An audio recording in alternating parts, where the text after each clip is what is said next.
नमस्कार दोस्तों। सभी को वेरी वेरी गुड इवनिंग। प्यारे बच्चों, सभी बच्चों को तिवारी एग्रीकल्चर के ऑनलाइन प्लेटफॉर्म पे स्वागत। मैं माथुर सर। और जैसा कि आप लोगों को बताया था बेटा, कल हम लोग एक लेक्चर रासायनिक संयुग के नियम ले चुका हूँ और आज का सेशन भी बहुत बिंदास होगा। बस अब आपको करना क्या है, इसको लाइक और शेयर करिए। जबरदस्त, ज़्यादा से ज़्यादा लोगों को शेयर कर दीजिएगा।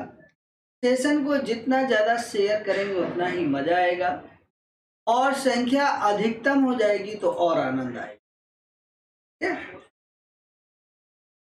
ज़्यादा से ज़्यादा बच्चों में शेयर करिएगा।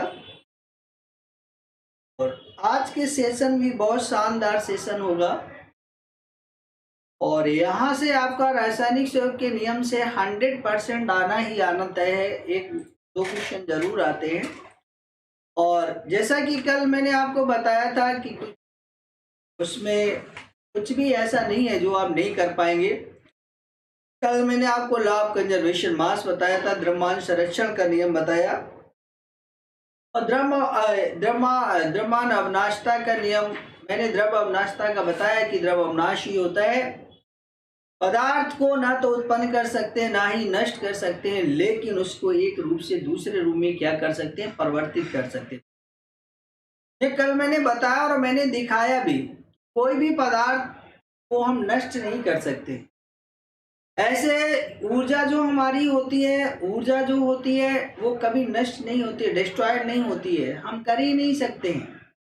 बस हम करते क्या है, उसको एक फॉर्म से दूसरे फॉर्म में क्या कर देते हैं प्यारे बच्चों, कन्वर्ट कर देते हैं।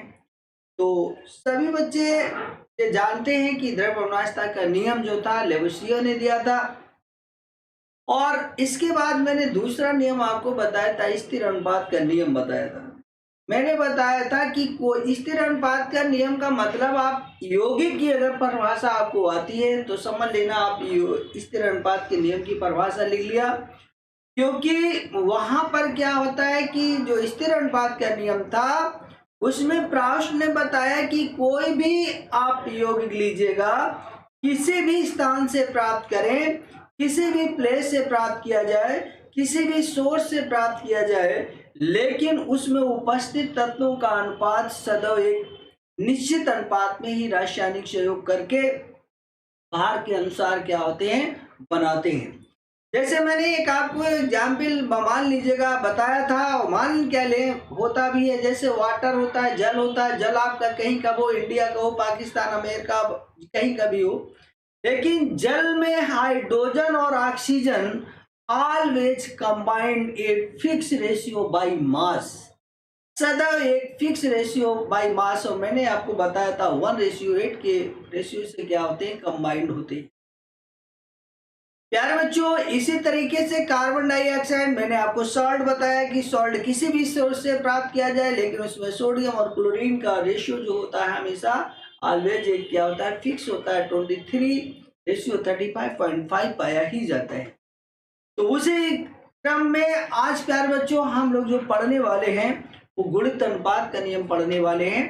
तो यहाँ पर आप देख पा रहे होंगे कि एक अच्छी सी हेडिंग आपके सामने आ रही कि रासायनिक संयोग के नियम है।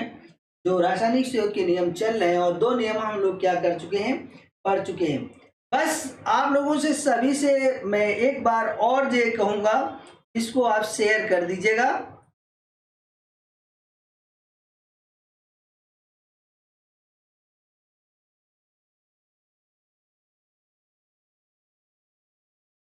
चलिए, अब कोई भी स्टूडेंट बात न करे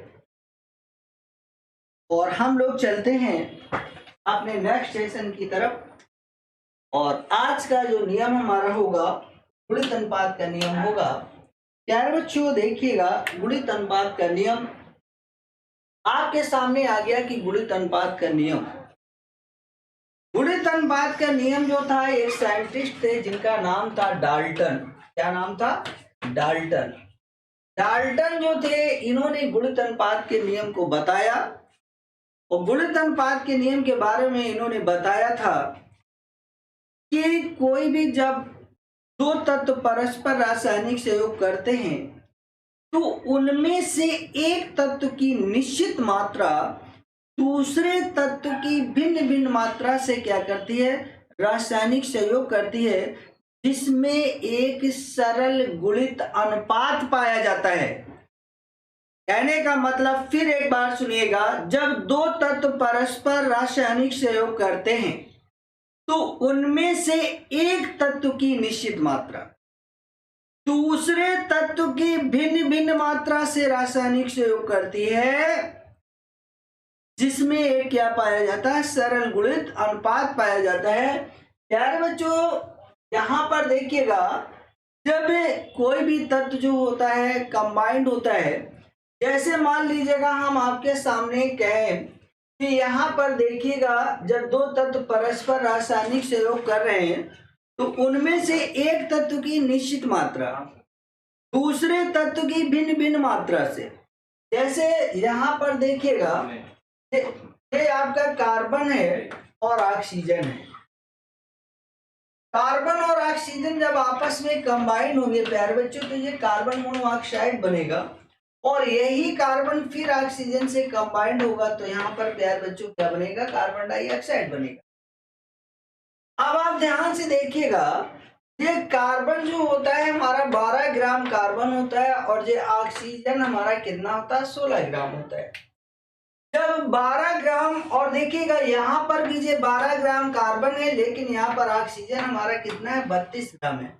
प्यारे बच्चों, मैंने आपसे कहा कि जब दो तत्व परस्पर रासायनिक सहयोग करते हैं उनमें से एक तत्व की निश्चित मात्रा, आप देख पा रहे होंगे कि ये जो कार्बन है, कार्बन की निश्चित मात्रा है 12 ग्राम कार्बन 16 ग्राम ऑक्सीजन से भी सहयोग कर रहा है, और यही 12 ग्राम ऑक्सीजन 32 ग्राम ऑक्सीजन से भी सहयोग कर रहा है। तो यहाँ पर आपका कार्बन मोनोऑक्साइड बन रहा है और कार्बन डाइऑक्साइड बन रहा है। प्यारे बच्चों, यहाँ पर आप देख पा रहे होंगे कि कहते हैं कि जो दूसरा तत्व इसमें रासायनिक सहयोग करता है, जिसमें भिन्न भिन्न मात्राएं होती हैं, उनमें एक सरल गुणित अनुपात होता है। प्यारे बच्चों, यहाँ पर देखिएगा, कार्बन मोनोऑक्साइड में ऑक्सीजन हमारी कितनी है, 16 ग्राम है, और कार्बन डाइऑक्साइड में ऑक्सीजन क्या है प्यारे बच्चों, 32 ग्राम है। इसमें एक सरल गुणित अनुपात क्या है, 1:2 का सरल गुणित अनुपात पाया जा रहा है। यही हमारा है क्या, गुणित अनुपात का नियम। प्यार बच्चों, बताइए आप लोगों को समझ में आ गया? सभी लोग एक बार कमेंट करके बताएं, सभी को समझ में आ गया?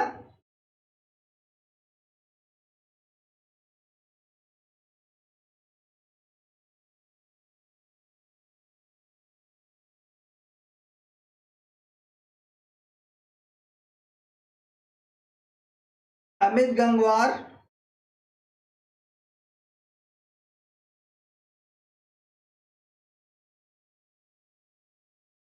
सभी लोग एक बार कमेंट करके बताएं।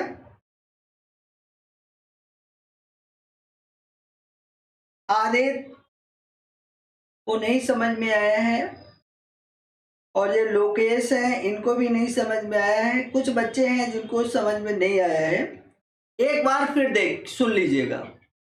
कहने का मतलब है कि यहाँ पर मैंने आपको बताया कि दो तत्व परस्पर रासायनिक सहयोग कर रहे हैं, तो दो तत्वों में देखिएगा, कार्बन और ऑक्सीजन परस्पर रासायनिक सहयोग कर रहे हैं, तो यहाँ पर कार्बन की मात्रा फिक्स है ना, ये 12 ग्राम मात्रा फिक्स है, लेकिन यहाँ पर ऑक्सीजन देखिएगा ये 16 ग्राम है, और यहाँ पर आपका क्या है, 32 ग्राम है। तो बताया गया कि जब दो तत्व परस्पर रासायनिक सहयोग करते हैं तो उनमें से एक तत्व की निश्चित मात्रा दूसरे तत्व की भिन्न भिन्न मात्रा से क्या करती है, रासायनिक सहयोग करती है, जिसमें एक सरल गुणित अनुपात पाया जाता है, और उसी को हम प्यारे बच्चों कहते हैं सरल गुणित का अनुपात का नियम। ये हमारा गुणित अनुपात का नियम है। तो यहाँ पर देखिएगा, इसमें एक गुणित अनुपात, सरल गुणित अनुपात पाया जा रहा है। 16 ग्राम ऑक्सीजन है, जो आपकी 32 ग्राम कार्बन मोनोऑक्साइड है, जो आपकी कार्बन डाइऑक्साइड है। इसमें ऑक्सीजन की मात्रा 16 ग्राम है और इसमें ऑक्सीजन की मात्रा 32 ग्राम है। अगर इन दोनों में सरल गुणित अनुपात देखा गया 16 एकम 16, 16 दूनी 32, ये देखिए एक सरल गुणित अनुपात पाया जा रहा है। अब चलिए देखते हैं, आगे आपको दिखा दे रहे हैं इसका नियम। देखिए प्यारे बच्चों, इस नियम का प्रतिपादन सर्वप्रथम डाल्टन ने किया। कब किया? 1803 में किया। यहाँ पर आपके सामने लिखा हुआ है इस नियम का प्रतिपादन कब किया गया। इस नियम का प्यारे बच्चों आप देख पा रहे होंगे, यहाँ पर आपने देखा इस नियम का प्रतिपादन कब किया गया। इस नियम का प्यारे बच्चों देखिएगा, इस नियम का प्रतिपादन जो है सन 1803 में डाल्टन ने किया था। ये जो हमारा गुणित अनुपात का नियम है, इस गुणित अनुपात के नियम के जो प्रतिपादक थे वो आपके कौन थे? डाल्टन थे। अब देखिए यहाँ पर इस नियम के अनुसार क्या बताया जा रहा है, जब दो तत्व आपस में सहयोग करके, देखिएगा ये जो भाषा है थोड़ा आप देख पा रहे होंगे, यहाँ लिखा है कि जब दो तत्व आपस में संयोग करके दो या दो से अधिक यौगिक बनाते हैं। जब दो तत्व परस्पर रासायनिक सहयोग करते हैं, दो या दो से अधिक यौगिक बनाते हैं, तो एक तत्व की भिन्न भिन्न मात्राएं, तो एक तत्व की भिन्न भिन्न मात्राएं जो कि दूसरे तत्व की निश्चित मात्रा से, जैसे मैंने कार्बन को 12 ग्राम बताया था, निश्चित मात्रा से संयोग करती है, परस्पर सरल अनुपात होते हैं। इसी को हम गुणित अनुपात का नियम कहते हैं। प्यारे बच्चों आप देखिएगा यहाँ पर इसका उदाहरण भी मैं आपको दिखा दे रहा हूं। देखिएगा यहाँ पर नाइट्रोजन का उदाहरण आपके सामने आ गया है। तो नाइट्रोजन का उदाहरण आप देखिएगा, जैसे ये मान लीजिएगा आपका N2 है और O है, फिर आपका यहाँ पर आपका N2 प्लस, अब O2 अगर रिएक्ट करेगा तो यहाँ पर आपका क्या हो जाएगा? N2O2 हो जाएगा। यहाँ पर आपका क्या हुआ? N2O और आपका N2 वो हुआ। अब प्यारे बच्चों अगर यहाँ पर देखेंगे, ये आपका N2 प्लस O3 कर दीजिएगा तो यहाँ पर आपका N2O3 बन जाएगा। अगर यहाँ पर देखेंगे N2 है प्लस आप O4 कर दीजिएगा प्यारे बच्चों, तो यहाँ पर क्या बन जाएगा? N2O4 बनेगा। अब O4 नहीं होता है, यहाँ पर आपको 2O2 करना पड़ेगा, 2O2 कर दीजिएगा। और यहाँ पर प्यारे बच्चों इसी तरीके से N2 प्लस O5 करेंगे तो यहाँ पर N2O5 बन जाएगा। देखिएगा इसके 5 ऑक्साइड हैं। पहला आप देख पा रहे होंगे कि नाइट्रोजन के ऑक्साइड के साथ सहयोग करके 5 विभिन्न ऑक्साइड देता है। इसमें नाइट्रोजन की निश्चित मात्रा के साथ ऑक्सीजन की विभिन्न मात्राओं से सहयोग करके भिन्न भिन्न यौगिक बनाते हैं। प्यारे बच्चों देखिएगा यहाँ पर ये नाइट्रोजन जो है हमारा ये 28 ग्राम है और ऑक्सीजन जो होगा जो 16 ग्राम होगा। यहाँ पर ये नाइट्रोजन हमारा 28 ग्राम होगा, यहाँ पर ऑक्सीजन जो होगा 32 ग्राम होगा। यहाँ नाइट्रोजन 28 ग्राम होगा, यहाँ पर आपका ऑक्सीजन जो होगा वो कितना होगा? 48 ग्राम होगा। यहाँ पर नाइट्रोजन आपका 28 ग्राम होगा और आपका ऑक्सीजन कितना होगा? 64 ग्राम होगा। नाइट्रोजन यहाँ पर 28 ग्राम होगा और ऑक्सीजन आपका कितना होगा? 80 ग्राम होगा। प्यारे बच्चों यहाँ पर आप देख पा रहे होंगे कि नाइट्रोजन की मात्रा कैसी है? निश्चित है। 28 ग्राम नाइट्रोजन जो है भिन्न भिन्न ऑक्सीजन की मात्राओं से रासायनिक सहयोग करके 5 नाइट्रोजन के ऑक्साइड को क्या करता है? बनाता है। इसमें आप देख पा रहे हैं कि नाइट्रोजन की मात्रा क्या है? निश्चित है। और अगर हम देखें कि इनके जो दूसरा तत्व हमारा है उनमें क्या सरल अनुपात है, तो देखिएगा ऑक्सीजन 16 है, 32 48 है, 64 और 80 है। तो प्यारे बच्चों अब इसको यहाँ पर देख लीजिएगा, मैं आपको इसको और आगे भी दिखा दे रहा हूँ। ये देखिएगा ऑक्साइड्स के नाम और अनुपात दिया हुआ है प्यारे बच्चों। देखिएगा ये नाइट्रस ऑक्साइड है, ये आपका क्या है? नाइट्रस ऑक्साइड है, N2O जो होता है। यहाँ पर प्यारे बच्चों देखिएगा लिखा हुआ है आपका 28:16 लिखा हुआ है। अगर आप इसको कट करेंगे या काटेंगे तो आप अगर काटेंगे तो 2 से काट अगर देंगे तो 2 से काटने पर ये 14:8 भी लिखा जा सकता है। अब देखिएगा इसके बाद ये नाइट्रिक ऑक्साइड लिखा हुआ है। नाइट्रिक ऑक्साइड में प्यारे बच्चों देख पा रहे होंगे ये जो नाइट्रोजन हमारा है N2O2 लिखा है, इसमें ऑक्सीजन और नाइट्रोजन और ऑक्सीजन का जो रेशियो यहाँ पर देख पा रहे हैं ये 28:32 है। अभी मैंने आपको बताया था अगर इसको 2 से डिवाइड करेंगे तो आपका 14:13 आ जाएगा। अब देखिएगा यहाँ पर नाइट्रोजन का ट्राई ऑक्साइड होगा और नाइट्रोजन के ट्राई ऑक्साइड में आप देख पा रहे होंगे कि नाइट्रोजन हमारा फिक्स चल रहा है। ये नाइट्रोजन की मात्रा फिक्स है, सभी में नाइट्रोजन की मात्रा आप देख पा रहे होंगे फिक्स है। ये भी नाइट्रोजन जो आपका नाइट्रोजन टेट्राऑक्साइड है इसमें नाइट्रोजन की मात्रा अमाउंट फिक्स है और जो नाइट्रोजन पेंटाऑक्साइड है इसमें भी नाइट्रोजन का अमाउंट क्या है फिक्स है।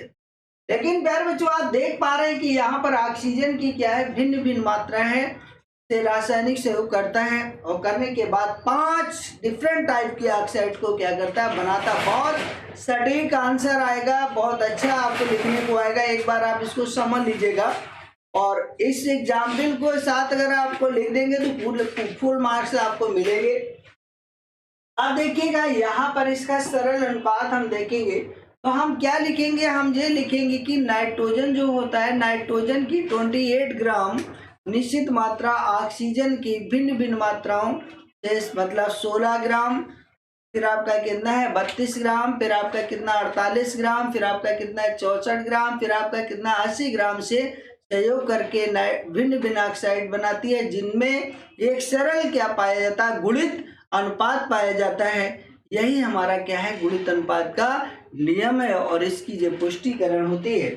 तो प्यारे बच्चों यहाँ पर अगर हम अनुपात देखेंगे कि नाइट्रोजन में ऑक्सीजन का जो अनुपात रेशियो होगा वो रेशियो कितना हो जाएगा, तो यहाँ पर 16 रेशियो आपके पास 32 रेशियो होगा, यहाँ पर 48 रेशियो होगा, फिर यहाँ पर आपका 64 होगा और आपका 80 होगा। यार बच्चों अगर हम देखेंगे रेशियो तो रेशियो हमारा क्या आ जाएगा 16 एकम 16, 16 दूनी 32, 16 दे 48, 16 चौको 64 और 16 पंची 80। देखिए ये एक सरल गुणित अनुपात है कि नहीं है, आप यहाँ पर देख पा रहे होंगे इसमें क्या पाया जा रहा है सरल गुणित अनुपात। प्यार बच्चों बताइएगा आप लोगों को समझ में आ रहा है।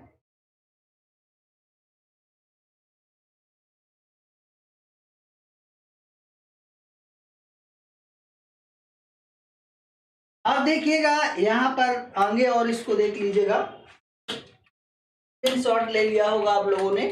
यहाँ पर देखिएगा नाइट्रोजन जो है यहाँ पर नाइट्रोजन की निश्चित मात्रा 14 ऑक्सीजन की भिन्न भिन्न मात्राओं से सहयोग करती है। ये ऑक्सीजन की मात्राएं परस्पर, अब हमने क्या किया उसने 2 से अगर डिवाइड करेंगे तो ये लिखेंगे यहाँ पर 8, 16 और 24, 32 लिखा है। अगर इसको 8 से काटेंगे तो 8 एकम 8 आ जाएगा, 8 दूनी 16, 8 तिरका 24, 8 चौको 32, 8 पंच 40। ये इसमें एक सरल क्या पाया जाएगा अनुपात पाया जाएगा और यही हमारा क्या है सरल गुणित अनुपात का नियम है। तो प्यार बच्चों सभी लोग एक बार इसका स्क्रीनशॉट ले लीजिएगा, स्क्रीनशॉट सभी लोग ले लीजिएगा एक बार।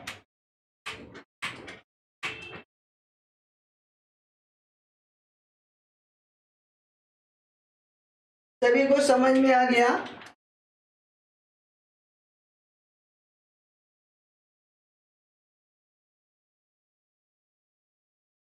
अगर आप इस वीडियो को 1-2 बार और देखेंगे तो ज्यादा बेटर समझ पाएंगे।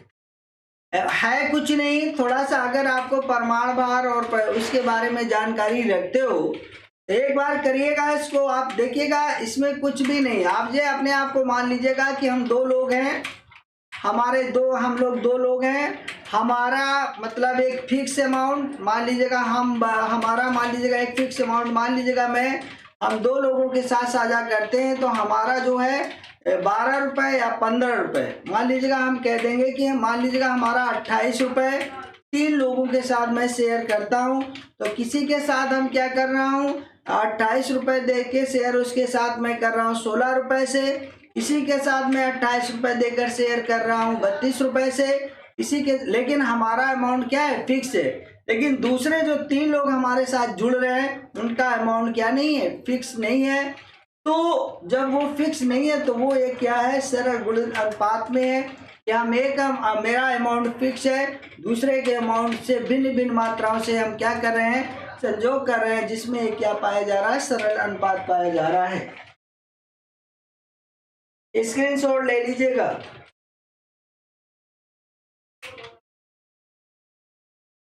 चलिए आगे अब हम लोग चलते हैं।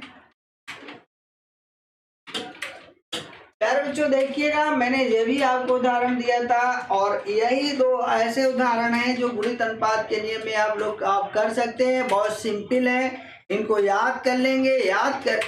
बहुत ज़्यादा इसको याद करने की आवश्यकता है। आप एक बार रिवाइज कर लीजिएगा और प्रयास ये करिएगा कि इसको अपने भाषा में लिखने का प्रयास करिएगा। प्रमाणभार और इसका सरल अनुपात आप लोग निकालना जानते ही हैं। नहीं जानते तो आगे आने वाले चैप्टर में मैं आपको सिखा दूंगा। यहाँ पर आप इस तरीके से जानिएगा कि जे आपको 100% अगर आएगा रासायनिक सहयोग के नियम में, अगर गुणित अनुपात का नियम आता है तो विद उदाहरण आता है। इसके 2 उदाहरण सहित बताइएगा, एक्सप्लेन करिएगा। इस तरीके से कि क्वेश्चन आता है। तो प्यारे बच्चों आप देखिएगा, दूसरा इसका एग्जाम्पल है हमारे सामने और दूसरा एग्जाम्पल यहाँ पर क्या कह रहा है कि इसी प्रकार कार्बन ऑक्सीजन से संयुक्त होकर 2 प्रकार के ऑक्साइड बनाता है। जैसे कि नाइट्रोजन जो था, नाइट्रोजन जो ऑक्सीजन से संयुक्त होकर 5 प्रकार के ऑक्साइड बना रहा था, इसी तरह कार्बन की एक निश्चित मात्रा ऑक्सीजन से सहयोग करके 2 क्या बनाता है, परस्पर रासायनिक सहयोग करके 2 ऑक्साइड बनाता है। तो प्यारे बच्चों यहाँ पर देखिएंगे कि जो हमारे जो ऑक्साइड के नाम दिए हैं, कार्बन मोनोऑक्साइड। कार्बन मोनोऑक्साइड का जो फार्मूला होता है वो CO होता है और जो हमारा कार्बन डाइऑक्साइड होता है, कार्बन डाइऑक्साइड का जो फार्मूला होता है वो प्यारे बच्चों CO2 होता है। आप देखिएगा यहाँ पर कार्बन व ऑक्सीजन का जो अनुपात देखा गया, तो मैंने आपको बताया था कि कार्बन की 12 ग्राम निश्चित मात्रा ऑक्सीजन के भिन्न भिन्न मात्रा से रासायनिक सहयोग करके यौगिक बनाती है, जिनमें एक सरल क्या पाया जाता है, अनुपात पाया जाता है। तो प्यारे बच्चों यहाँ पर आप देख पा रहे होंगे कि ये जो हमारा कार्बन है, कार्बन का जो 12 ग्राम जो फिक्स अमाउंट है, ये कार्बन का अमाउंट फिक्स है। लेकिन यहाँ पर ऑक्सीजन का जो अमाउंट है ये हमारा क्या है, भिन्न भिन्न है। 16 ग्राम कार्बन जो 16 ग्राम जो हमारा ऑक्सीजन है 12 ग्राम कार्बन से मिक्स होता है। 32 ग्राम ऑक्सीजन 12 ग्राम कार्बन से मिक्स होता है। तो यहाँ पर कार्बन की निश्चित मात्रा है लेकिन ऑक्सीजन की भिन्न भिन्न मात्रा है। अब यहाँ पर इन दोनों में क्या पाया जाता है, एक सरल अनुपात पाया जाता है। तो प्यारे बच्चों यहाँ पर जो अनुपात होगा 16 अनुपात क्या हो जाएगा, 32 होगा। तो एक सरल अनुपात इनमें क्या हो जाएगा, 1:2 होगा। तो यहाँ आप देख पा रहे होंगे कि जब कार्बन हमारा संयुक्त होता है तो कार्बन के 2 ऑक्साइड बनते हैं। कार्बन के 2 ऑक्साइड बने, एक आपका कार्बन मोनोऑक्साइड बनता है, दूसरा आपका कार्बन डाइऑक्साइड बनता है। कार्बन की निश्चित मात्रा जो 12 ग्राम कार्बन है वो ऑक्सीजन के भिन्न भिन्न मात्राओं से रासायनिक सहयोग करता है, जिनमें एक क्या पाया जाता है, सरल अनुपात पाया जाता है। तो जो सरल अनुपात आप देख पा रहे होंगे, तो ऑक्सीजन की जो है निश्चित मात्रा वहाँ पर है 12 ग्राम, कार्बन की निश्चित मात्रा आपकी 12 ग्राम है, बट ऑक्सीजन की क्या है, डिफरेंट भिन्न भिन्न मात्रा है। तो यहाँ पर देखिएगा 16 और 32 आप देख पा रहे होंगे, जो इनमें क्या एक सरल अनुपात पाया जा रहा है। चलिए प्यारे बच्चों सभी लोग एक बार स्क्रीनशॉट इसका ले लीजिएगा, सभी लोग एक बार इसका स्क्रीनशॉट ले लीजिएगा।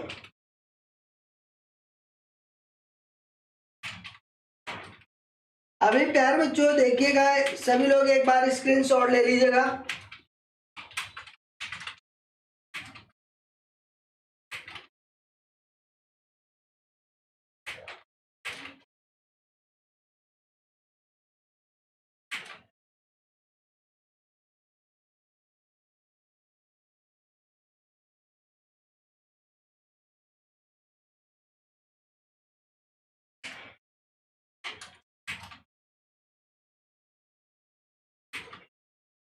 अमित गंगवार, आपको क्या इसमें क्या कह रहे हो, समझ में नहीं आया, क्या नहीं समझ में आया बताइए थोड़ा एक बार। मैंने तो आपको सीधे सीधे बताया कि जो आपका गुणित अनुपात का नियम क्या होता है। गुणित अनुपात के नियम में बताया कि जब 2 या 2 से अधिक तत्व परस्पर रासायनिक सहयोग करते हैं उनमें एक तत्व की निश्चित मात्रा दूसरे तत्व की भिन्न भिन्न मात्रा से रासायनिक सहयोग करती है, जिनमें एक सरल अनुपात पाया जाता है। जैसे मान लीजिएगा आपका नाम है अमित गंगवार, आपके पास मान लीजिएगा 12 रुपए हों और आप 12 रुपए का आपके पास 12 रुपए, मतलब आप 12 ही रुपए, आपके पास फिक्स 12 रुपए हैं और वही 12 रुपए आप 3 लोगों के साथ अपना साझा कर लीजिएगा। एक को 12 रुपए दे दीजिएगा, दूसरे को भी 12 रुपए दे दीजिएगा, तीसरे को 12 रुपए दे दीजिएगा। अब मान लीजिएगा एक के साथ जब 12, जिसको हमने 12 दिया था तो उसके साथ हमारा कितना उसने दिया था, 16 रुपए का साझा किया था। दूसरे ने 32 रुपए का साझा किया। मान लीजिए तीसरा जो होगा वो मान लीजिएगा 48 रुपए का साझा कर रहा। तो वहां पर अमित गंगवार आपका तो फिक्स अमाउंट है ना, लेकिन जो दूसरे हैं उनका अमाउंट क्या है, भिन्न भिन्न है, जिनमें एक क्या पाया जाएगा, सरल अनुपात पाया जाएगा। जैसे मान लीजिएगा एक का 16 रुपए, दूसरे का 32 रुपए, तीसरे का 48 रुपए, तो उसमें क्या सरल अनुपात होगा, 16 एकम 16, 16 दूनी 32, 16 ते 48, है ना। तो ये उसमें क्या पाया जाएगा, सरल अनुपात पाया जाएगा।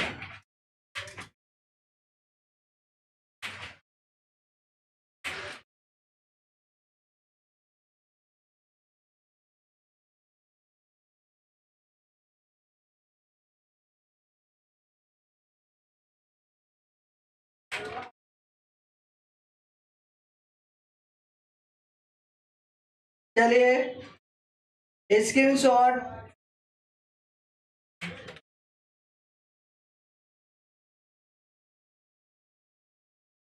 ओके। चलिए देखो अब अमित गंगवार लिख रहे हैं, ओके सर, तो समझ में आ गया। देखिएगा अब वैसे समझने का, एक बार आपने देखा नहीं समझ में आया तो इसको आप दूसरी बार वीडियो को वॉच करिए, या तो आप इतना परफेक्ट आपको आता हो एक बार, लेकिन मेरा 100% ये रहता है कि मैं आपको यहीं पर समझा दूं। लेकिन अगर कहीं पर थोड़ा सा अगर मिस होता है, आपको समझ में नहीं आता है, तो उसी बात को 3 बार देखिएगा और उसको खुद अप्लाई करिएगा कि जो बात कह रहे हैं सर, क्या वो रियल वास्तविकता है, आपको समझ में आ जाएगा।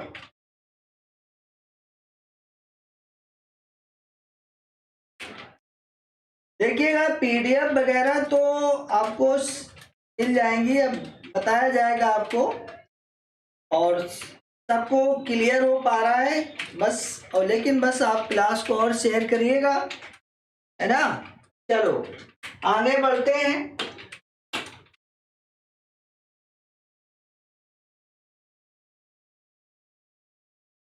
अब प्यार बच्चों देखिएगा यहाँ पर लिखा है कि अतः यहाँ पर कार्बन की निश्चित मात्रा 12 ग्राम ऑक्सीजन की अलग अलग मात्राओं से सहयोग करके CO तथा CO2 बनाती है। ऑक्सीजन की भिन्न भिन्न मात्राएं 16:32 है ना, अर्थात 1:2 के अनुपात में है, जो कि एक सरल अनुपात है। उदाहरण से स्पष्ट है कि एक तत्व दूसरे तत्व की ऐसी मात्राओं से सहयोग करता है जिसमें परस्पर एक सरल अनुपात होता है। यही गुणित अनुपात का नियम है ना। इसको स्क्रीनशॉट ले लीजिएगा सभी लोग।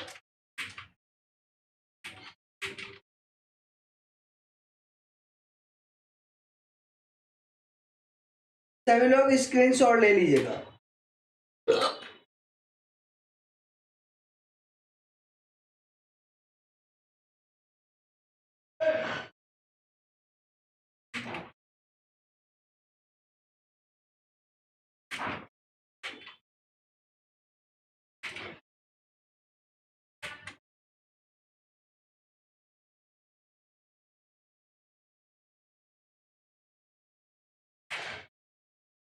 चलिए सभी ने स्क्रीनशॉट ले लिया है, अब मैं आगे चलता हूं।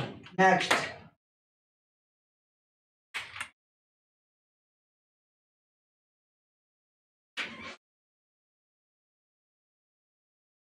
तो प्यारे बच्चों देखिएगा यहाँ पर गुणित अनुपात का नियम क्लियर हुआ, और इस गुणित अनुपात के नियम के, यहाँ पर गुणित अनुपात का जो नियम था उसके बारे में आपको बताया गया कि गुणित अनुपात का नियम क्या होता है। और अब देखिएगा इसी के साथ अब इसके बाद आपको नियम जो होते हैं तो यहाँ पर आपको अप्लाई करना है। कैसे उसको आप अप्लाई करेंगे, कैसे आप उसको कर पाएंगे, करने के लिए आपको प्रयास करना पड़ेगा। जैसे मान लीजिएगा कोई जरूरी नहीं है, जैसे यहाँ पर मान लो आपके पास ये सल्फर लिखा है, आज सल्फर है तो मान लीजिएगा हमने यहाँ पर अगर ये सल्फर है तो आज सल्फर को हम ऑक्सीजन की प्रेजेंसी में जलाएंगे तो ये सल्फर डाइऑक्साइड बन जाएगा, सल्फर डाइऑक्साइड बनेगा। अगर मान लीजिएगा यहाँ पर बहुत ज्यादा अमाउंट में ऑक्सीजन कंबाइंड हो जाए तो देखिए यही जो सल्फर डाइऑक्साइड जो सल्फर होता है ये सल्फर डाइऑक्साइड में भी कन्वर्ट हो सकता है। और जब सल्फर डाइऑक्साइड में देखिएगा कन्वर्ट हो गया तो यहाँ पर ये सल्फर डाइऑक्साइड और यहाँ पर ये सल्फर डाइऑक्साइड है। अब आप देख पा रहे होंगे कि जिस सल्फर की निश्चित मात्रा है, सल्फर की निश्चित मात्रा जो है ऑक्सीजन की भिन्न भिन्न मात्रा से। अब देखिए यहाँ पर जो हमारा सल्फर है वो सल्फर कितना है, यहाँ पर ये सल्फर हमारा 32 ग्राम सल्फर है और ये 32 ग्राम जो सल्फर हमारा जो होता है ये ऑक्सीजन के 32 ग्राम ऑक्सीजन से सहयोग करता। अब देखिए 32 ग्राम सल्फर और 32 ग्राम ही ऑक्सीजन से सहयोग कर रहा है और दूसरा हमारा ये 32 ग्राम सल्फर जो है 48 ग्राम किससे कर रहा है, ऑक्सीजन से सहयोग कर रहा है। तो इनमें क्या एक सरल अनुपात नहीं होगा प्यारे बच्चों, देखिएगा यहाँ पर सरल अनुपात जो हो जाएगा 32 अनुपात क्या हो जाएगा, यहाँ पर 48 होगा। अगर हम देखेंगे तो क्या आ जाएगा 16 दूनी 32 और 16 48। तो ये इस तरीके ये जरूरी नहीं है कि आपको जो मैंने एग्जाम्पल बताया वही बताए, आप इतने अच्छी तरीके से अपना आंसर लिखिएगा, ऐसे आप एक्सप्लेन करिएगा कि मैं रटा रटाया नहीं दे रहा हूं, जो हमारा दिया हुआ है मतलब मैं आपको कुछ भी आपको कहीं से भी अगर कोई भी प्रश्न पूछा जाता है तो उसको आप अच्छी तरीके से कर पाए। और ये जरूरी नहीं है कि जो आपको यहाँ पर दे दिया गया या जो आपके बुक में है, देखिएगा एग्जामिनर जो होता है बहुत अच्छी तरीके से वॉच करता है, उसको मालूम चल जाता है कि आपने कॉपी किससे लिखी है, अपने मन से। तो जब वो देखता है कि स्टूडेंट ने अपने भाव को इसमें एक्सप्लेन किया है तो वो मार्क्स बहुत अच्छे देता है, क्योंकि उसको मालूम होता है कि इसने कहीं से कोई चीटिंग नहीं किया है, जो भी एक्सप्लेनेशन किया है वो अपने दिमाग से किया और अपने उस लैंग्वेज में किया है। तो आंसर हमेशा ऐसे आपको लिखना होगा, ऐसे आप रिप्लाई करिएगा कि ऐसे लगे कि आंसर हम कोई रटा रटाया नहीं लिख रहे, आपके समझ में बात आ गई है, आप उसको लिख पा रहे हैं, आप किसी तरीके से आप उसको लिखेंगे लिख लेंगे।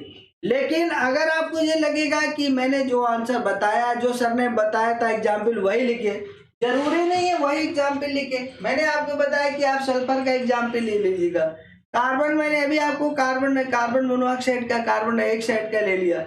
इसी तरीके से किसी भी एक ऐसे कंपाउंड्स का मान लीजिएगा, अभी हम एल्युमिनियम सल्फेट का ले लेते, एल्युमिनियम क्लोराइड्स का ले लेते, सोडियम ऑक्साइड्स का ले लेते, तो आप वहां पर ये देखिएगा किसी भी कोई भी एलिमेंट अगर फिक्स अमाउंट पर हमारा किसी से रिएक्ट कर रहा है और एक ही एलिमेंट्स जो एक एलिमेंट्स का अमाउंट फिक्स है बट दूसरे एलिमेंट्स का अमाउंट जो है वो कैसा है, भिन्न भिन्न है। और जब दूसरे एलिमेंट्स का अमाउंट जो भिन्न भिन्न होगा तो फिर क्या होगा कि जो उनमें दूसरा अमाउंट का जो एलिमेंट्स होगा उस अमाउंट में एक क्या पाया जाएगा, सरल अनुपात पाया जाएगा।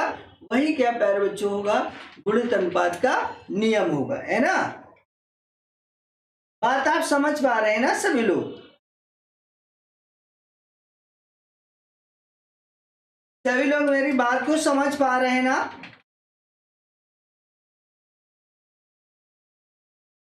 एक बार कमेंट करिएगा।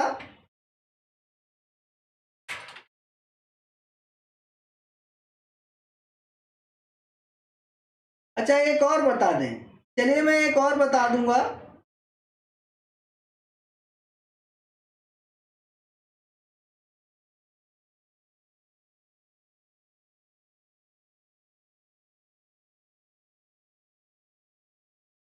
अच्छा बहुत देखिएगा, यहाँ पर जो है आप लोगों को जो बच्चे क्लास पर आ जाते हैं, प्रॉपरली जो क्लास चल रही है आपका उसमें दिमाग होना चाहिए।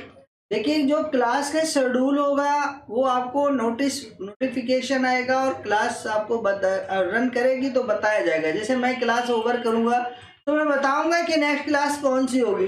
अब आपका कंसंट्रेशन है कि सर जूलॉजी वाली क्लास कब होगी, सर वो कौन सी क्लास होगी, हम बाद में बात करेंगे। ये सारा कुछ यहाँ करने के लिए नहीं आया करिएगा।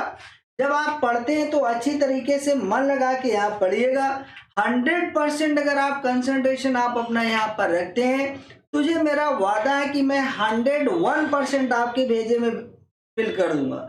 लेकिन अगर आपका 100% आपका कंसंट्रेशन ही नहीं है, आप यहाँ पर क्लास भी देख रहे होंगे, दूसरे से टॉकिंग भी कर रहे होंगे, चैटिंग भी करते रहते हो, तो फिर आपका कंसंट्रेशन उतना मेरे साथ आपका बन नहीं पाता है।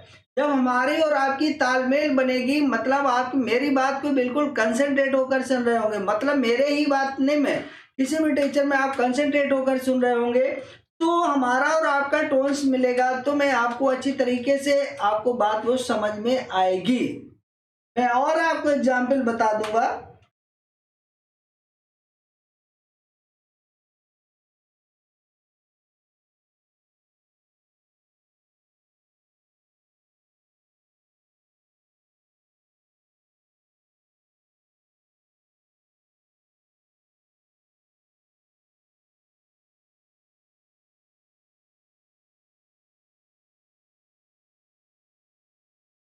ठीक है, हरिंदर से कह रहे हैं, सही कह रहे हैं सर आप। मैं आपको बिल्कुल राइट बताता हूँ। चलिए, और इसी तरीके से और देख लीजिएगा, देखिएगा आप इतना सटीक पढ़िएगा कि जो भी आपको कराया जाए आप कर पाए, है ना। आपको टेंशन लेने की आवश्यकता नहीं है, बहुत अच्छी तरीके से आपका सिलेबस विद इन कंप्लीट किया जाएगा। आपको बस ये से देखना है कि आपको किस तरीके से कराया जाए कि आप बहुत अच्छा अपना परफॉर्मेंस कर पाए। और अब देखिएगा, मैं एक और आपको एग्जाम्पल बता देता हूँ कि जैसे मान लीजिएगा, सबसे पहली बात हमें जो जहाँ तक आप लोगों को लगता है कि जो ये इसका नियम, अब आपको जो 3 नियम मैंने आपको बता दिए, तीनों नियम को एक बार, एक आपको नियम मैंने क्या बताया, अवनाशता का नियम बताया। तो अवनाशता का नियम आपको याद होना चाहिए कि अवनाशता का नियम क्या है, अवनाशता का नियम क्या है। दूसरा नियम मैंने आपको क्या बता दिया, एक नियम अवनाशता का नियम हो गया, दूसरा नियम आपका कौन सा हो गया, स्थिर अनुपात का नियम हो गया। मैंने दूसरा ये आपको स्थिर अनुपात का नियम बताया और ये स्थिर अनुपात का नियम बता दिया। तीसरा आपको मैंने क्या बता दिया, तीसरा आपके सामने मैंने अभी आपको गुणित अनुपात का नियम बताया। क्या बताया, गुणित अनुपात का नियम बताया। अब गुणित अनुपात का जो नियम मैंने बताया है, ये 3 नियम आपको मैंने बता दिए। आपका जो सिलेबस में है उसमें जो है, अब आपका नियम एक वो आपका व्युत्क्रमण अनुपात का नियम है और गेलुशाक का नियम है। तो यहाँ पर इन 3 नियमों को आप अच्छी तरीके से क्या करिएगा, जैसे अवनाशता का नियम है, इसमें कुछ भी नहीं है, केवल आपको बस ये करना है कि अवनाशता का जो नियम होता है उसको आप अच्छी तरीके से एग्जाम्पल जो आता है उसको आप अच्छी तरीके से एक्सप्लेन कर पाए। देखिएगा एग्जाम्पल, जैसे मान लीजिए कोई किसी भी आपके नियम है और उसको आप अच्छी तरीके से उस एग्जाम्पल को एक्सप्लेन कर पाएंगे तो आप उसका आंसर अच्छी तरीके से लिख पाएंगे। देखिए नियम तो छोटा होता है, द्रव्यनाशता का नियम है क्या, आपने बताया कि द्रव्यनाशी होता है, बस खत्म हो गया। लेकिन उसको एक्सप्लेनेशन, अब जब 3 नंबर का 4 नंबर का क्वेश्चन होगा तो आपको कॉपी में पेज भरना भी है। ऐसे ही कोरी तो कॉपी नहीं छोड़ देंगे कि एक लाइन लिख दिया जाए द्रव्य अविनाशी है, बस अविनाशता के नियम की पुष्टि हो गई, वहां पर आपको पूरे नंबर मिल जाए 4 मार्क्स, तो 4 मार्क्स वहां नहीं मिलेंगे। द्रव्य अविनाशता का नियम क्या है, तो आप बताइएगा कि द्रव्य अविनाशता का नियम किसने दिया, लेवोसियर ने दिया। द्रव्य अविनाशता का नियम क्या होता है, अब आपको मालूम है कि द्रव्य अविनाशता का जो नियम होता है, द्रव्य कैसा होता है, अविनाशी होता है। किसी भी द्रव्य को हम ना तो उत्पन्न कर सकते ना ही नष्ट कर सकते हैं, लेकिन उसे एक रूप से दूसरे रूप में क्या कर सकते हैं, परिवर्तित कर सकते हैं। अब उसके बाद आप जब ये लिख लेंगे तब आप फिर उदाहरण कोई बताइएगा कि द्रव्य, कोई भी एक उदाहरण ले लीजिएगा। जैसे मान लीजिएगा आपने ले लिया कि जो हमारा है कैल्शियम कार्बोनेट है, 100 ग्राम जब कैल्शियम कार्बोनेट को हम गर्म करते हैं तो उसमें से 56 ग्राम हमारा कैल्शियम ऑक्साइड और 44 ग्राम हमारा क्या होता है, कार्बन डाइऑक्साइड प्राप्त होता है। 56 ग्राम कैल्शियम ऑक्साइड और 44 ग्राम हमारा क्या होता है, कार्बन डाइऑक्साइड प्राप्त होता है। अब जब आप वहां पर देखेंगे कि जो हमारा अवकारक होगा और उत्पाद होगा, दोनों की मात्राएं जो होंगी क्या होंगी, भिन्न होंगी। ऐसी कंडीशन में आप समझ दिखा दीजिएगा कि अब देखिए यहाँ पर जो हमारा लेफ्ट हैंड साइड और जो राइट हैंड साइड है, यहाँ पर दोनों अमाउंट हमारे क्या हो रहे हैं, इक्वल हो रहे हैं। और द्रव अवनाशता का नियम यही प्रूव करता है कि द्रव को हम ना तो उत्पन्न कर सकते हैं ना ही नष्ट कर सकते हैं, बट एक रूप से क्या होता है, दूसरे रूप में क्या कर सकते हैं, परिवर्तित कर सकते हैं। यही हमारा क्या था प्यारे बच्चों, द्रव अवनाशता का नियम था। अब इसके अलावा उदाहरण आपने बताया कैल्शियम कार्बोनेट के अलावा, और एक मैंने आपको बताया था सिल्वर नाइट्रेट का बताया था कि सिल्वर जो हमारा सिल्वर नाइट्रेट होता है, उस सिल्वर नाइट्रेट में अगर हम सोडियम क्लोराइड को मिलाएंगे, तो जब सोडियम क्लोराइड को हम फ्लास्क में मिलाते हैं तो क्या होता है, सिल्वर क्लोराइड का सफेद अवक्षेप बनता है। आज सिल्वर क्लोराइड का जब सफेद अवक्षेप बनता है और सोडियम नाइट्रेट, दोनों का जब भार किया जाता है तो भार क्या होता है, बराबर आता है। तो प्यारे बच्चों यहाँ से भी ये क्लियर हो जाता है कि जो हमारा द्रव अवनाशता का नियम का पुष्टि हो जाती है, क्योंकि जब अपकारक और उत्पाद दोनों की मात्राएं अगर समान हो जाए तो समझ लीजिएगा कि वो हमारा क्या है, द्रव अवनाशता का क्या है, नियम है ना। कितने बच्चों को ये क्लियर है?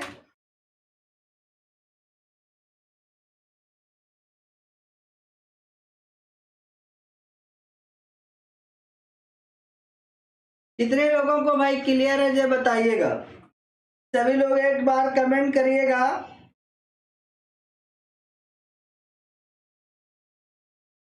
तीनों नियम कितने लोगों को क्लियर हो चुके हैं?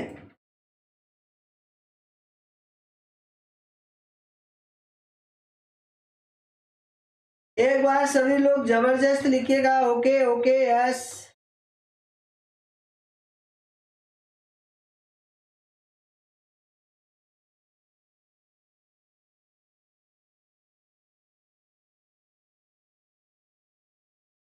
Very good.